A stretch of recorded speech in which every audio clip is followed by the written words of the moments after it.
إليكم موعد مباراة نهضة بركان والكوكب المراكشي في الجولة الثانية من البطولة المغربية 2025.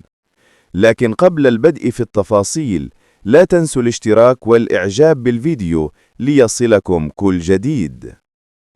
يستقبل فريق الكوكب المراكشي نظيره نهضة بركان في الجولة الثانية من البطولة المغربية موسم 2025-2026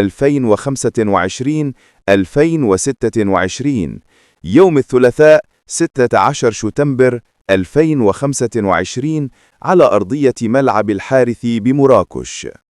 ويحتل فريق نهضة بركان المركز الأول في جدول ترتيب الدوري المغربي برصيد 3 نقاط، والكوكب المراكشي يتواجد في المركز الثالث عشر برصيد 0 نقطة.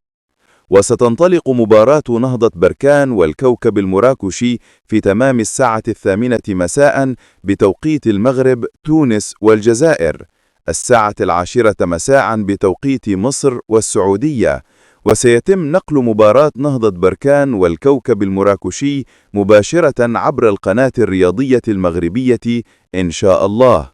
لا تنسوا الاشتراك والإعجاب بالفيديو ليصلكم كل جديد.